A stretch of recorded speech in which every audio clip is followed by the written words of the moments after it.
Hello दोस्तों, कैसे हो आप सब।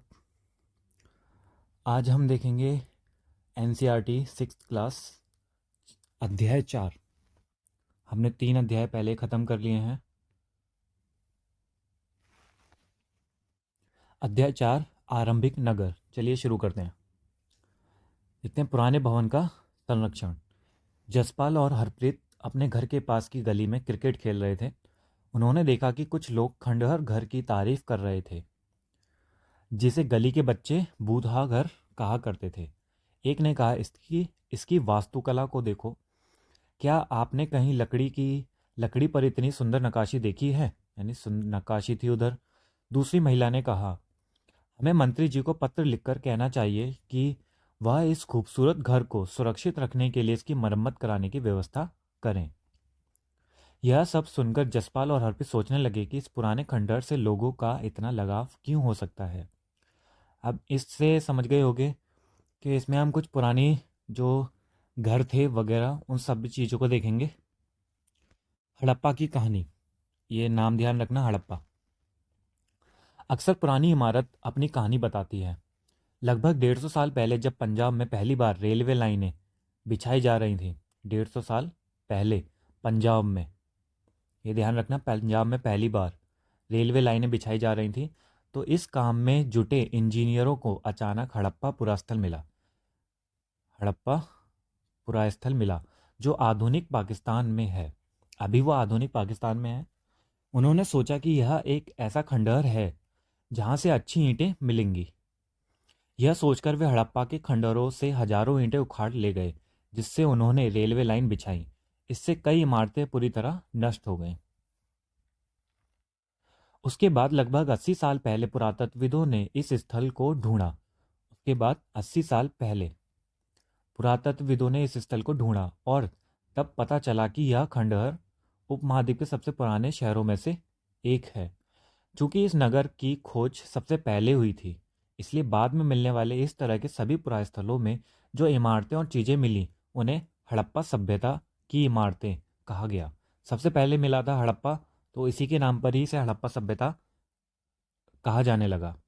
इन शहरों का निर्माण लगभग 4700 साल पहले हुआ था। चलिए आगे चलते हैं। प्राय पुरानी इमारतों को तोड़कर उनकी जगह नए भवन बनाए जाते हैं। क्या तुम्हें लगता है कि पुरानी इमारतों को सुरक्षित रखना चाहिए? इसका जवाब देना आप सब। इन नगरों की विशेषता क्या थी? इनकी कुछ विशेषताएं देखते हैं। इन नगरों में से कई को दो या उससे ज़्यादा हिस्सों में विभाजित किया गया था। यानी जो नगर थे उनको दो या उससे ज़्यादा हिस्सों में विभाजित किया गया था। प्राय पश्चिमी भाग छोटा था लेकिन ऊंचाई पर बना था, और पूर्वी हिस्सा बड़ा था लेकिन ये निचले इलाके में था। यानी जो पश्चिम का भाग था वो छोटा था और लेकिन वो ऊंचाई पर था। जैसे कोई जगह है, ये ऊंची जगह हो गई, और यहाँ से इधर कोई नीची जगह है, तो यहाँ पर पश्चिमी भाग बना हुआ था लेकिन वो थोड़ा आकार में छोटा था। ऊंचाई वाले भाग को पुरातत्वविदों ने नगर दुर्ग का, जो ऊंचाई वाले भाग थे उसको नगर दुर्ग बोला जाता है, और निचले हिस्से को निचला नगर। दोनों हिस्सों की चार दीवारियां पक्की ईंटों की बनाई जाती थीं। ये ध्यान रखना, जो चार दीवारियां थीं वो पक्की ईंटों की बनाई जाती थी, पक्की ईंटों। इसका ध्यान रखना, पक्की ईंटें थीं। एक था नगर दुर्ग और एक था निचला नगर, और इसकी चार दीवारें पक्की ईंटों की बनाई जाती थीं। इसकी ईंटें इतनी पक्की थीं कि हजारों सालों बाद आज तक उनकी दीवारें खड़ी रहीं। दीवार बनाने के लिए ईंटों की चिनाई इस तरह करते थे जिससे कि दीवारें खूब मजबूत रहें। कुछ नगरों के नगर दुर्ग में खास इमारतें बनाई गई हैं। खास इमारतें देखते हैं कौन सी है। मिसाल के तौर पर मोहनजोदड़ो में खास तालाब बनाया गया था, जिसे पुरातत्वविदों ने महान स्नानागार कहा है। तो ध्यान रखना, जो महान स्नानागार था, एक खास तरह का तालाब है जिसे मोहनजोदड़ो में था वो, और जिसे पुरातत्वविदों ने महान स्नानागार कहा है। इस तालाब को बनाने में ईंट और प्लास्टर का इस्तेमाल किया गया था। इसमें पानी का रिसाव रोकने के लिए प्लास्टर के ऊपर चारकोल की परत चढ़ाई गई थी। इस सरोवर में दो तरफ से उतरने के लिए सीढ़ियां बनाई गई थीं। दो तरफ से उतरने के लिए सीढ़ियां भी थीं और चारों ओर कमरे बनाए गए थे। इसमें भरने के लिए पानी कुएं से निकाला जाता था, उपयोग के बाद इसे खाली कर दिया जाता था। शायद यहाँ विशिष्ट नागरिक विशेष अवसरों पर स्नान किया करते थे। विशेष नागरिक विशेष अवसरों पर स्नान किया करते थे। कालीबंगा और लोथल, ये भी एक शहर है, नगर है। कालीबंगा और लोथल जैसे अन्य नगरों में अग्निकुंड मिले हैं। अग्निकुंड, अब ये ध्यान रखना, अग्निकुंड किससे मिले हैं, कालीबंगा से या फिर लोथल से। तो दोनों से मिले हैं, कालीबंगा लोथल, जहाँ संभवतः यज्ञ किए जाते थे। हड़प्पा, मोहनजोदड़ो और लोथल जैसे कुछ नगरों में बड़े बड़े भंडार गृह मिले हैं। अब एक तो हो गया महान स्नानागार, दूसरा अग्निकुंड, तीसरा भंडार गृह। ये सारी चीज़ें नगरों में मिली हैं। ये रहा महान स्नानागार, ये दो तरफ से सीढ़ियाँ, इधर से और इधर से।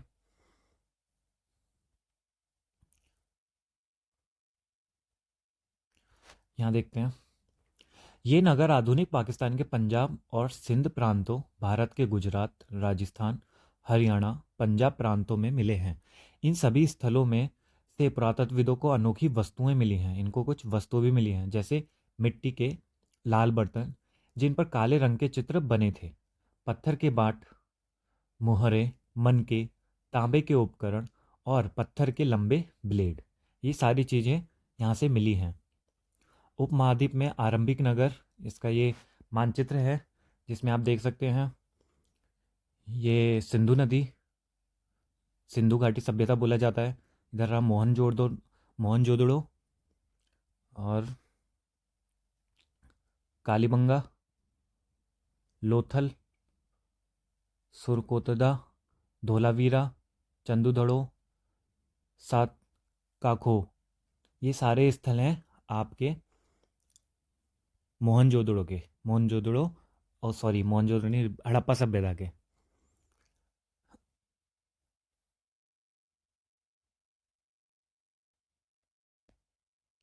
आगे देखते हैं, भवन, नाले और सड़कें। इन भवनों के घर आमतौर पर एक या दो मंजिल होते थे, एक या दो मंजिल होते हैं। घर के आंगन के चारों ओर कमरे बनाए जाते थे। आंगन के चारों ओर अधिकांश घरों में एक अलग स्नानाघर होता था और कुछ घरों में कुएं भी होते हैं। अलग स्नानघर और कुएं भी होते हैं। कई नगरों में ढके हुए नाले थे। अब ये ध्यान रखना, नए नगरों में ढके हुए नाले थे। इन्हें सावधानी से सीधी लाइन में बनाया जाता था। हर नाली में हल्की ढलान होती थी ताकि पानी आसानी से बह सके। ये इन्होंने बहुत अच्छा था, इस पे यूपीएससी ने क्वेश्चन भी पूछा था। या हल्की ढलान पे नहीं पूछा था, ये पूछा था कि आज के नगरों में और पहले जो हड़प्पा में क्या क्या समानताएं हैं। तो ये सारी विशेषताएं थी। आज भी हमारे घरों में स्नान घर होते हैं और कुएं भी होते हैं और ढके हुए नाले बनाए जाते हैं। और ये पहले भी बनाए जाते थे। ढलान बनाई जाती है ताकि पानी आसानी से बह सके। अक्सर घरों की नालियों को सड़कों की नालियों से जोड़ दिया जाता था, जो बाद में बड़े नालों में मिल जाते थे। आज भी ऐसा ही होता है। नालों के ढके होने के कारण इनमें जगह जगह मेन होल बनाए गए थे, जिसके जरिए इनकी देखभाल और सफाई की जा सकती थी। घर, नाले और सड़कों का निर्माण योजनाबद्ध तरीके से एक साथ ही किया जाता था।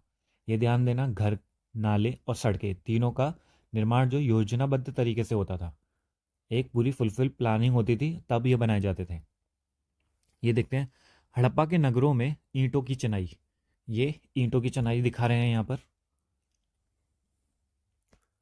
यहाँ पर वर्णित घरों और पिछले अध्याय में वर्णित घरों में तुम्हें क्या अंतर दिखाई देता है, इसमें दो अंतर बताओ।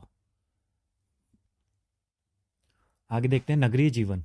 हड़प्पा के नगरों में बड़ी हलचल रहा करती होगी। यहाँ पर ऐसे लोग रहते होंगे जो नगर की खास इमारतें बनाने की योजना से में जुटे रहते थे।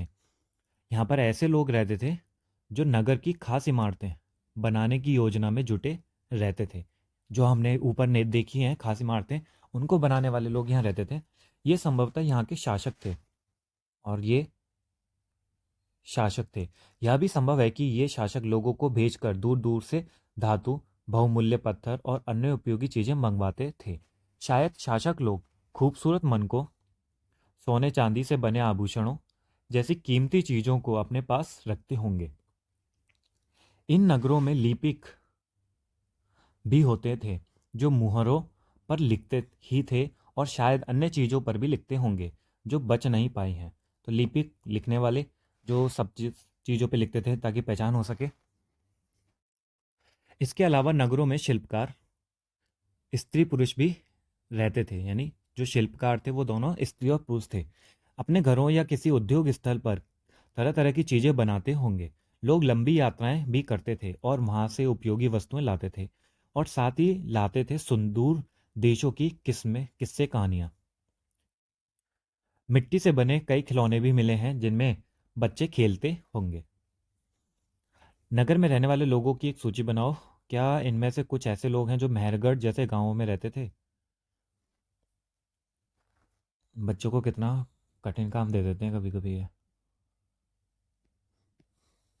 चलिए देखते हैं चित्र। सबसे ऊपर,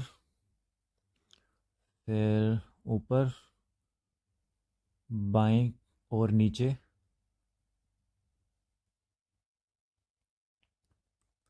दाईं और नीचे। सबसे ऊपर ये वाला,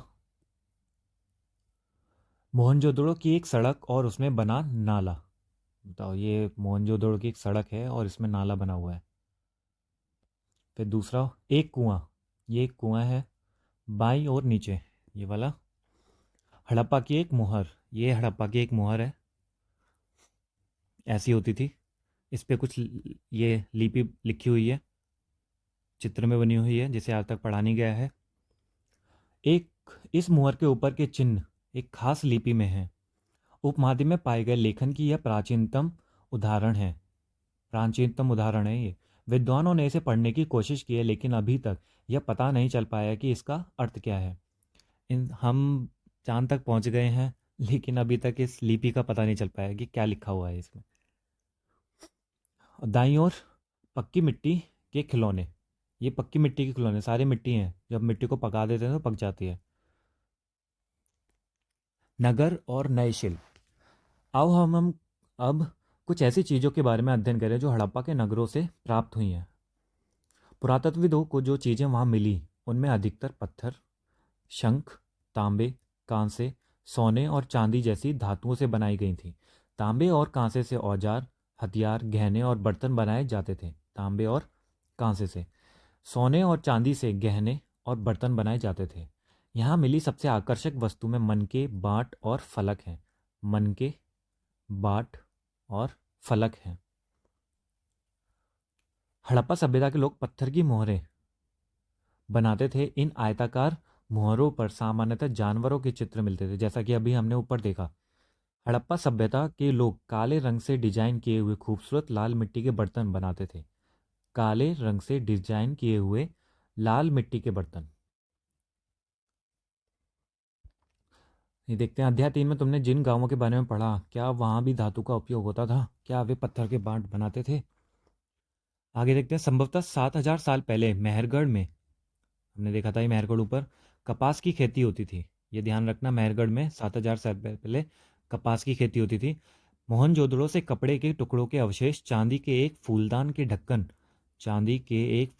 ढक्कन तथा कुछ अन्य तांबे की वस्तुओं से चिपके हुए मिले हैं। पक्की मिट्टी तथा फेयंस से बनी तकलियां सूत कताई का काम का संकेत देती हैं, यानी यहाँ पर सूत कताई भी होती थी।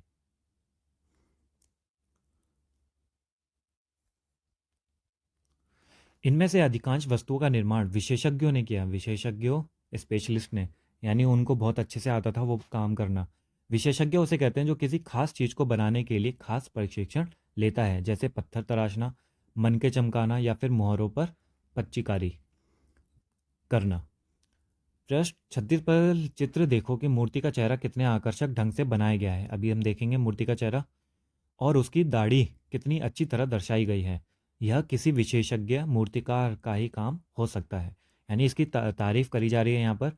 और मूर्ति के साथ साथ जो विशेषज्ञ जिसने उसे बनाया है, मूर्तिकार, उसकी तारीफ की जा रही है कि वो कितने अच्छे से बनाया होगा उसने। हर व्यक्ति विशेषज्ञ नहीं हो सकता था, जाहिर सी बात है। हमें यह पता नहीं है कि क्या सिर्फ पुरुष ही ऐसे कामों में प्रशिक्षण हासिल करते थे या फिर केवल महिलाएं ही? शायद कुछ महिलाएं और पुरुष दोनों ही इस काम में दक्ष थे, तो दोनों ही ये काम करते थे। चलिए पहले ऊपर का देख लेते हैं। ऊपर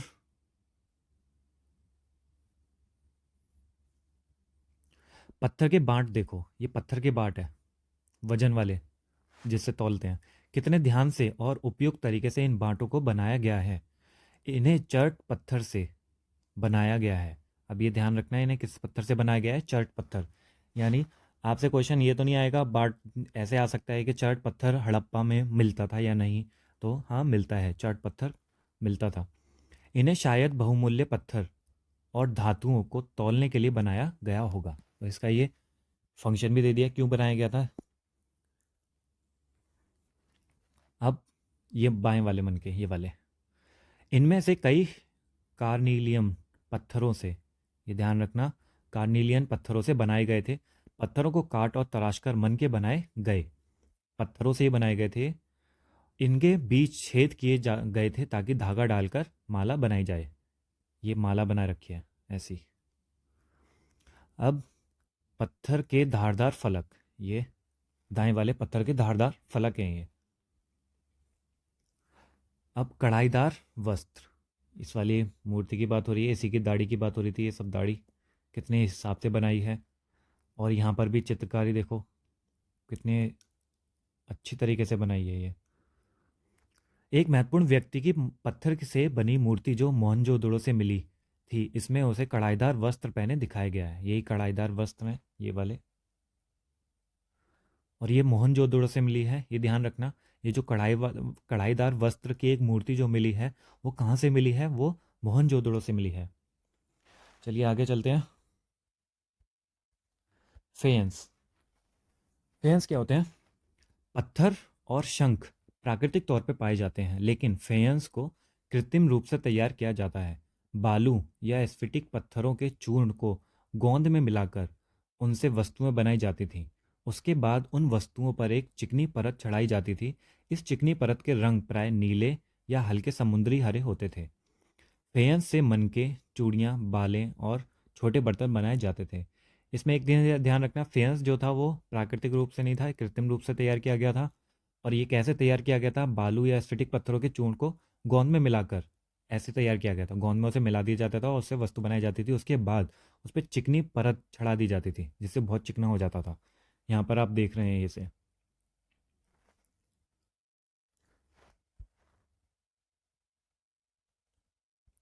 कच्चे माल की खोज में। कच्चा माल, रॉ मटेरियल। कच्चा माल उन पदार्थों को कहते हैं जो या तो प्राकृतिक रूप से मिलते हैं या फिर किसान या पशुपालक उनका उत्पादन करते हैं। जैसे लकड़ी या धातुओं के अयस्क प्राकृतिक रूप से उपलब्ध कच्चे माल हैं। इनमें फिर कई तरह की चीज़ें बनाई जाती हैं। इनसे फिर कई तरह की चीज़ें बनाई जाती हैं। जो प्राकृतिक रूप से मिलता है उसे वो कच्चा माल होता है। और जो लोग इंसान भी जो बनाते हैं, कच्चा माल वही होता है जिससे आप कोई नई चीज़ बनाओगे। और इसका भी अर्थशास्त्र में बहुत यूज़ होता है। जब आप पढ़ोगे अर्थशास्त्र के बारे में, उसमें भी आएगा। कोई भी वस्तु कैसे बनाई जाती है उसके लिए कच्चा माल की ज़रूरत होती है। जैसे ब्रेड बनाने के लिए आटा कच्चा माल हो गया। मिसाल के तौर पर किसानों द्वारा पैदा किए गए कपास को कच्चा माल कहते हैं। ठीक है, जो किसान जो कपास करेंगे पैदा, वो कच्चा माल होगा, जिससे बाद में कताई बुनाई करके कपड़ा तैयार किया जाता था, किया जाता है। तो ये जो कपड़े के लिए कच्चा माल होगा वो कपास होगा। हड़प्पा में लोगों को कई चीज़ें वहीं मिलती थीं, लेकिन तांबा, लोहा, सोना, चांदी और बहुमूल्य पत्थरों जैसे पदार्थों को वो दूर दूर से आयात करते थे। लोगों को कई सारी चीज़ें तो वहीं मिल जाती थी, लेकिन ये जो चीज़ें थी, तांबा, लोहा, सोना, चांदी, बहुमूल्य पत्थर, तो इन सब के लिए वो आयात करते थे। तो ये ध्यान रखना किस किस चीज़ का वो आयात करते थे। तांबा, लोहा, सोना, चांदी। तांबा, लोहा, सोना, चांदी। अब इसे देखते हैं। हड़प्पा के लोग तांबे का आयात संभवतः आज के राजस्थान से करते थे। तांबे का आयात कहाँ से करते थे? राजस्थान। यहाँ तक कि पश्चिमी एशियाई देश ओमान से भी तांबे का आयात किया जाता था। ओमान और राजस्थान, ये ध्यान रखना, तांबे का आयात दो जगह से किया जाता था अभी तक। कांसा बनाने के लिए तांबे के साथ मिलाई जाने वाली धातु टीन का आयात, यहाँ पर ध्यान देना। ये कांसा कैसे बनता है? ये कांसा कांसे बनाने के लिए तांबे में मिलाई जाने वाली धातु यानी टीन और तांबे को मिलाकर के कांसा बनता है। तांबे और टीन को मिलाकर के कांसा बनाया जाता था। और टीन जो आता था वो कहाँ से आया था?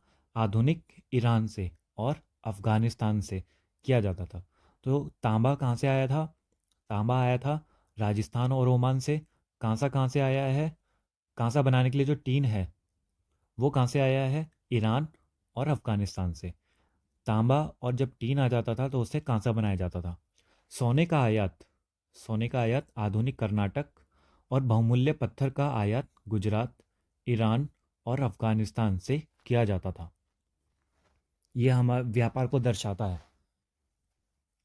इधर देखते हैं चित्र में चीज़ों को एक जगह से दूसरी जगह कैसे ले जाया जाता था। इन चित्रों को देखो, एक खिलौना है और दूसरी एक मुहर है। ये खिलौना है, ये एक मुहर है। क्या तुम बता सकते हो कि हड़प्पा के लोग यातायात के लिए किन साधनों का प्रयोग करते थे? पिछले अध्यायों में क्या तुमने पहिए वाले वाहनों की जानकारी दी गई है? उन्होंने बोल पहले पिछले हमने चैप्टर में देख लिया था कि पहले वो अपने कंधों पर ले जाकर या जानवरों के ऊपर रखते थे, क्योंकि उस समय पहिए का आविष्कार नहीं हुआ था। लेकिन अब हमें यहाँ पर पहिया दिखाई दे रहा है। तो इसका क्या मतलब हो रहा है कि ये हड़प्पा वाले लोग पहिए से परिचित थे। ये गाड़ी किसी ने बनाई होगी तो सच्ची में होगी, तभी तो देख करके बनाई है। और अगर अगर ऐसा हो भी सकता है कि नहीं बनाई हो, तब भी वो टायर तो बना ही दिया उसने। और ज़्यादातर यही है कि जैसे ये बड़ी होगी उसी का ही छोटा रूप बनाया है। आजकल के बच्चे भी ऐसे ही बनाते हैं।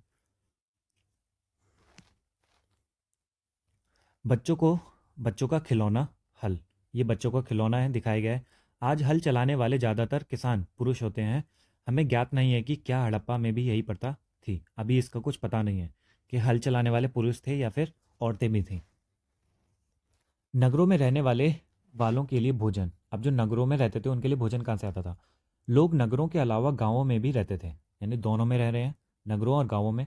वे अनाज उगाते थे, जो गांव वाले थे वो अनाज उगाते थे और जानवर पालते थे। किसान और चरवाहे ही शहरों में रहने वाले शासकों, लेखकों और दस्तकारों को खाने का सामान देते थे। तो जो किसान और चरवाहे होते थे वो शहरों में जाते थे और इन सबको खाने का सामान देते थे। पौधों के अवशेषों से पता चलता है कि हड़प्पा के लोग गेहूँ, जौ, दालें, मटर, धान, तिल, सरसों उगाते थे। ये सारी फसलें थीं जिनसे वो परिचित थे। वो सारी चीज़ें इन सारी चीज़ों को उगाते थे। हमने देखा गेहूँ, जौ ये तो पहले से ही उगती हुई आ रही थी। अब कुछ नया क्या था? मटर, दाल, तिल, सरसों, ये कुछ नई चीज़ें थीं। जमीन की जुताई के लिए हल का प्रयोग एक नई बात थी। जमीन की जुताई के लिए हल का प्रयोग। हड़प्पा काल के हल तो नहीं बच पाए हैं क्योंकि वे प्राय लकड़ी से बनाए जाते थे और लकड़ी डिग्रेडेबल होती है, वो मिट्टी में मिल जाती है। लेकिन हल के आकार के खिलौने मिले हैं। अब जैसे ये हल के आकार के खिलौनों से पता लगा रहे हैं कि वहाँ हल थे, ऐसे ही हमने ये गाड़ी का खिलौना देख करके ये पता लगाया कि वो टायर से परिचित थे। इस क्षेत्र में बारिश कम होती है, इसलिए सिंचाई के लिए लोगों ने कुछ तरीके अपनाए होंगे। संभवतः पानी का संचय किया जाता होगा, क्योंकि कम है, बारिश कम हो रही है और दूर दूर तक पहले तो जैसे अभी है ऐसा था भी नहीं सिंचाई के लिए, तो इसलिए पानी का पहले संचय कर लेते थे। ज़रूरत पड़ने पर उससे फसलों की सिंचाई की जाती होगी। हड़प्पा के लोग गाय, भैंस, भेड़, बकरियां पालते थे। ये सारी चीज़ वो पाला करते थे। बस्तियों के आसपास तालाब और चारागाह होते थे। तालाब जहाँ पानी होता है, चारागाह जहाँ घरिया हरे घास के मैदान होते थे, जहाँ पर वो लोग अपनी भेड़ बकरियों को चरा सकते थे। लेकिन सूखे महीनों में मवेशियों के झुंडों को चारा पानी की तलाश में दूर दूर तक ले जाया जाता था। वे बेर जैसे फलों को इकट्ठा करते थे, मछलियाँ पकड़ते थे और हिरण जैसे जानवरों का शिकार भी करते थे। जब वो जानवरों को चराने ले जाते थे, जंगलों से होते हुए जाते थे, तो बेर खाते थे और मछलियाँ पकड़ते थे नदी के किनारे किनारे।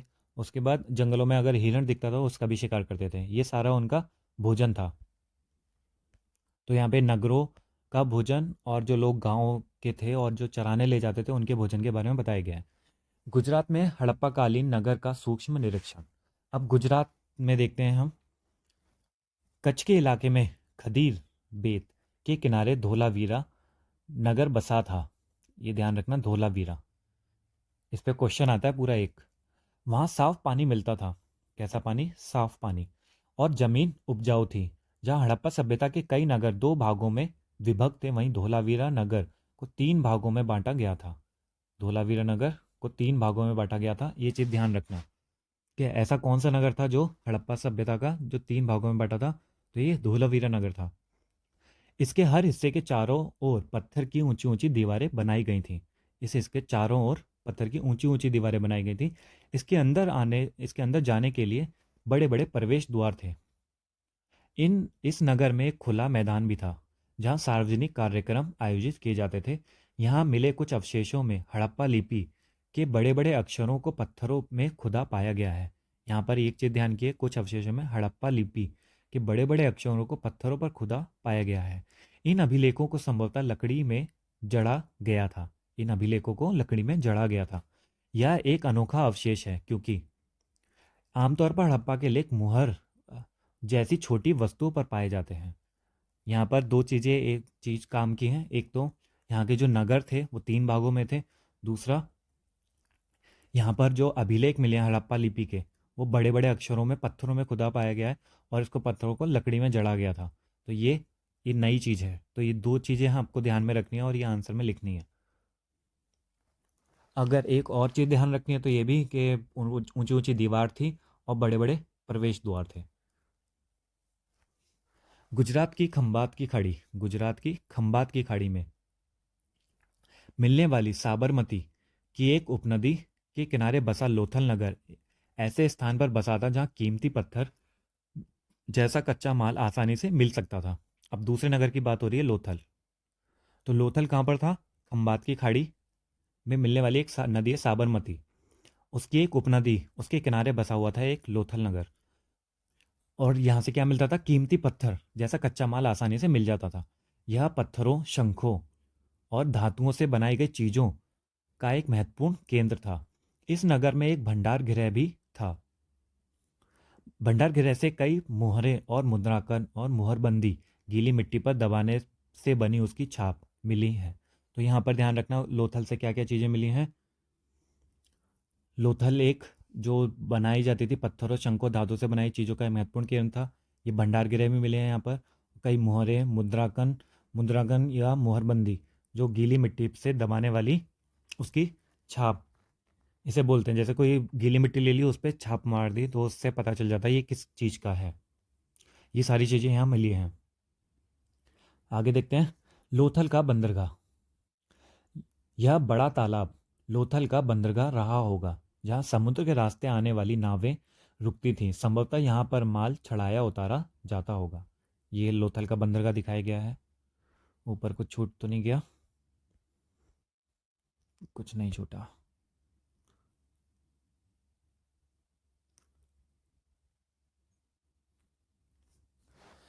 यहाँ पर एक इमारत मिली है जहाँ संभवतः मनके बनाने का काम होता था। पत्थर के टुकड़े, अधबने मनके बनाने वाले उपकरण और तैयार मनके भी यहाँ मिले हैं। तो यहाँ एक इमारत मिली है जहाँ पर मनके बनाने का काम होता था, जैसे फैक्ट्री वगैरह। और यहाँ पर और भी चीज़ें मिली हैं, पत्थर के टुकड़े, अधबने मनके जैसे कि कुछ ख़राब हो जाते थे या जो बीच में छोड़ देते थे, वो मिले हैं। मनके बनाने वाले उपकरण जिनसे मनके बनाए जाते थे और तैयार मनके भी मिले हुए हैं। अब मुद्रा या मुहर और मुद्रांकन या मोहरबंदी जो हमने ऊपर देखा था वही है ये। मुहरों का प्रयोग सामान से भरे उन डिब्बों या थैलों को चिन्हित करने के लिए किया जाता होगा जिन्हें एक जगह से दूसरी जगह भेजा जाता था। इसे एक तरह से सेफ्टी के लिए था। थैले को बंद करने के बाद उनके मुहानों पर यानी उनके मुंह पर गीली मिट्टी पोत कर उन पर मुहर लगाई जाती थी। मुहर की छाप को मुहरबंदी कहते हैं। अगर ये छाप टूटी हुई नहीं होती थी तो यह साबित हो जाता था कि सामान के साथ छेड़छाड़ नहीं हुई है। और जैसे कि आपको पता है, अगर कोई आपने स्पीड पोस्ट से कुछ भेजा होगा या कुछ लिया होगा तो वो पैक होता है। आजकल तो हर चीज़ ले कहते हैं कि भाई ये सील पैक हो तो मत लेना। यही सारी ये भी उसी चीज़ का ही के बारे में ही बताया जा रहा है। आज भी मोहर का प्रयोग होता है। पता लगाओ कि मोहरों का उपयोग किस लिए किया जाता है। आप बताना है इसको।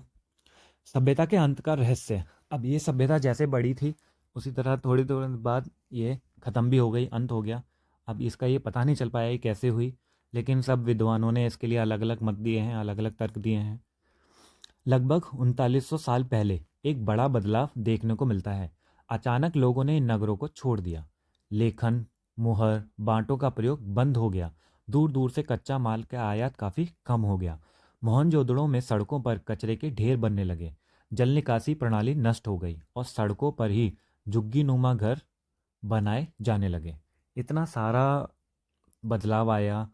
और ये क्या कहें इसके बारे में, डिजास्टर था एक तरीके से ये। यह सब क्यों हुआ कुछ पता नहीं है। कुछ विद्वानों का कहना है कि नदियां सूख गई थीं। अन्य का कहना है कि जंगलों का विनाश हो गया था। इसका कारण ये हो सकता है कि ईंटें पकाने के लिए ईंधन की जरूरत पड़ती थी। ये कह रहे हैं कि जो जंगलों का विनाश हो गया, ऐसा क्यों था? क्योंकि ईंटें पकाने के लिए जो ईंधन था उसके लिए जंगल काटे गए बहुत सारे। लेकिन ये हो नहीं सकता क्योंकि जंगल तो उस समय बहुत थे और नगर ये छोट कम ही थे। जैसे पूरे इंडिया को देखो, अभी इंडिया के बस पश्चिमोत्तर भारत में ही है, पश्चिमोत्तर भारत में। तो कितने भी पेड़ काट लो ये जंगल तो ख़त्म होंगे ही नहीं। तो कितना भी, और ये भी नहीं है कि ईंट पकाने के लिए आप पूरा एक जंगल ही ख़त्म कर दोगे। नदियाँ सूख गई ये भी नहीं कह सकते क्योंकि वो हिमालय की नदियाँ अभी तक चल रही हैं, तो अभी तक नहीं सूखी, पहले कैसे सूखी होंगी। इसके अलावा मवेशियों के बड़े बड़े झुंडों से चारागाह और घास वाले मैदान समाप्त हो गए होंगे। ये शायद हो सकता है चारागाह ख़त्म हो गए होंगे और घास वाले मैदान, क्योंकि ये अपर जब एक जगह से चर्च कर लेते हैं तो वहाँ उगने में थोड़ा टाइम लगता है। कुछ इलाकों में बाढ़ आ गई होगी। अभी देखो यहाँ पर कह रहे हैं नदियाँ सूख गई हैं, यहाँ कह रहे हैं बाढ़ आ गई होगी। नदियाँ सूखने के अलावा बाढ़ आने वाला ज़्यादा से तर्कपूर्ण लगता है। लेकिन इन कारणों से यह स्पष्ट नहीं हो पाता कि सभी नगरों का अंत कैसे हो गया, क्योंकि बाढ़ और नदियों के सूखने का अक्सर कुछ ही इलाकों में हुआ होगा। वही, अगर बाढ़ और नदियाँ सूखेंगी तो कुछ ही इलाकों में आएगा ना, पूरे में पूरी सभ्यता थोड़ी ना नष्ट हो जाएगी। ऐसा लगता है कि शासकों का नियंत्रण समाप्त हो गया। ऐसा लगता है बस शासकों का नियंत्रण, लेकिन वो खत्म समाप्त क्यों करेंगे? कोई नियंत्रण समाप्त करना क्यों चाहेगा? जब इतना फल फूल रहा है कोई नगर, तो क्यों नियंत्रण समाप्त करेगा? जो भी हुआ हो, परिवर्तन का असर बिल्कुल साफ दिखाई देता है। आधुनिक पाकिस्तान के सिंध और पंजाब की बस्तियां उजड़ गई थीं। सिंध और पंजाब की बस्तियां उजड़ गई थीं। कई लोग पूर्व और दक्षिण के इलाकों में नई और छोटी बस्तियों में जाकर बस गए। इसके लगभग 1400 साल बाद नए नगरों का विकास हुआ। इनके बारे में अध्याय 6 और 9 में पढ़ेंगे। 1400 साल बाद हुआ था इनके नगरों का विकास हुआ। इस हड़प्पा सभ्यता के पतन के बाद नगरों का विकास नहीं हुआ था। इसके बाद सीधा जो वैदिक सभ्यता आई थी, तो वो गांव की सभ्यता थी, ग्रामीण सभ्यता थी। नगरों का विकास फिर 1400 साल बाद हुआ था। इसके 1400 साल कितना लंबा समय है। अब देखते हैं अन्यत्र। अपने एटलस में मिस्र ढूंढो। नील नदी के आसपास वाले इलाकों को छोड़कर मिस्र का अधिकांश भाग रेगिस्तान है। जिसे नील नदी देखी होगी, सुना होगा आपने, मूवीज भी आती हैं। लगभग 5000 साल पहले मिस्र में शासन करने वाले राजाओं ने सोना, चांदी, हाथीदांत, लकड़ी, हीरे जवाहरात लाने के लिए अपनी सेनाएं दूर दूर तक भेजी। इन्होंने बड़े बड़े मकबरे बनवाए जिन्हें पिरामिड के नाम से जाना जाता है। राजाओं के मरने पर उनके शवों को इन्हीं पिरामिडों में दफनाकर सुरक्षित रखा जाता था। इन शवों को मम्मी कहा जाता है। उनके शवों के साथ और भी अनेक चीज़ें दफनाई जाती थीं, जैसे खाद्यान्न, पेय, वस्त्र, गहने, बर्तन, वाद्य यंत्र, हथियार और जानवर शामिल हैं। यह हमने भी देखा था, जो बकरी दफना दी थी साथ में मरने के बाद। कभी कभी शव के साथ उसके सेवक और सेविकाओं को भी दफना दिया जाता था। यार, ये तो सती प्रथा जैसा लग रहा है। दुनिया के इतिहास में शवों को दफनाने की परंपरा को देखते हुए मिस्र में सबसे ज़्यादा धन दौलत खर्च किया जाता था। यानी जो लोग दफनाने के हिसाब से जो मिस्र था, उसमें सबसे ज़्यादा धन दौलत उसकी कब्र में डाल दिया जाता था, खर्च किया जाता था उसकी दफनाने के लिए। ये बताओ, इतने बड़े बड़े मकबरे हैं ये। इसे देखते हैं। क्या तुम्हें लगता है कि मरने के बाद इन राजाओं को इन चीज़ों की जरूरत पड़ती होगी? अब तो आप भी समझदारी हो गए हो। कल्पना करो। चलो देखते हैं क्या कल्पना कल्पना करनी है। तुम अपने माता पिता के साथ 4000 साल पहले लोथल से मोहनजोदड़ो की यात्रा कर रहे हो, ठीक है? यह बताओ कि तुम यात्रा कैसे करोगे। तुम्हारे माता पिता यात्रा के लिए अपने साथ क्या क्या ले जाएंगे और मोहनजोदड़ो में तुम क्या देखोगे। ये आप इमेजिनेशन करना और बताना। मोहनजोदड़ो मैप पे देखना कहाँ पर है, मोहनजोदड़ो से लोथल आना है। चलो देखते हैं, एक मिनट।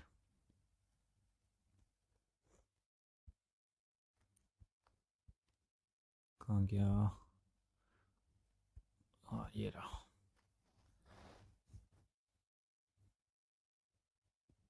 ये रहा मोहनजोदड़ो। यहाँ से लोथल आना है। आपको इतना लंबा सफ़र करना है। अब इतना करने पर आपको क्या क्या चीज़ें मिलेंगी और कैसे देखोगे, ये सारी चीज़ें आपको पता करनी है। और ये सारी जितने जितने भी नाम हैं, गवेरी वाला, हड़प्पा, राखी गढ़ी, कालीबंगा, चंदूधड़ो, सातको खो, धोलावीरा, सातका खो, धोलावीरा, सुर, कोतदा, लोथल, ये सारे नाम याद कर लेना। ये सारे नाम हड़प्पा सभ्यता से के हैं।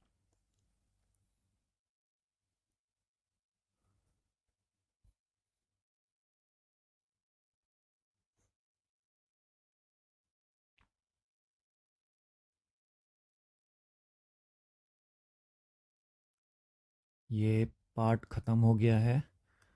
कुछ उपयोगी शब्द: नगर, नगर दुर्ग, शासक, लिपिक, मोहर, शिल्पकार, धातु, विशेषज्ञ, कच्चा माल, हल, सिंचाई, ये सब शब्द हैं। इसके प्रश्न उत्तर भी देखेंगे।